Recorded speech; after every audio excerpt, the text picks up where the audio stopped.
যেতিয়া যিকোনো ধৰণৰ প্ৰডাক্ট এটা যেতিয়া দেখাওঁ তেতিয়া আপোনালোকৰ বহুত কমেন্ট আহে যে লিংক ইউটিউবত কোনো ধৰণৰ লিংক দিব নোৱাৰি কমেন্টত সেইকাৰণে মই ভাবিলো আপোনালোকক দেখুৱাই যে কোন লিংক পায় এটা আপোনালোকে দেখিছে নহয় মোৰ শৰ্টছ এটা ধৰি লওক লাগি আছে মই পুৰা দেখাই দিছো মোৰ একাউণ্টত গৈ মই এটা বেলেগ একাউণ্টত আজমিন নামত গলো তাতে মোৰ ৰিলছ এটা লাগি গল যেনিবা আৰু কাপোৰৰ এটা দেখাম যেহেতু কাপোৰৰ বস্তু এটা দেখাম মই এতিয়া ৰেড কালাৰটো দেখালো ইয়াতে পাৰ্পল আৰু লগতে মই ৰেড এই দুটা পিন্ধি আছো দেখিছে নহয় লাইক বাটনটোৰ ওপৰত প্ৰথমতে যদি মই দিদু টেগ প্ৰডাক্ট বুলি লাইক বাটনটোৰ ওপৰত এনে ধৰণে এফিলিয়েট বুলি যে আহিব হে তাতে আপুনি যদি এফিলিয়েটটো ছুই দিয়ে গুটেখিনি আহি যাব ঠিক আছে কেতিয়াবা টেক প্ৰডাক্টৰ মই লগাব নোৱাৰো মানে নাথাকে তেতিয়া আপোনালোকে কি কৰিব তেতিয়া আজমিনছ ব্লগছ বুলি যে আছে যে তাত চুব সাবস্ক্ৰাইবৰ কাষত হোম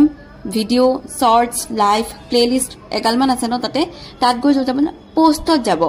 পোষ্ট যোৱাৰ লগে লগে all link all product link all dress link ইয়াত যে কেইটা ড্ৰেছ আছে ইয়াতে পাৰ্পল ৰেড এনে ধৰণে গুটেখিনি মই মানে grey colour purple colour blue colour white trouser আকৌ এইটো ফ্ৰক দিলো নহয় red dress purple colour kurta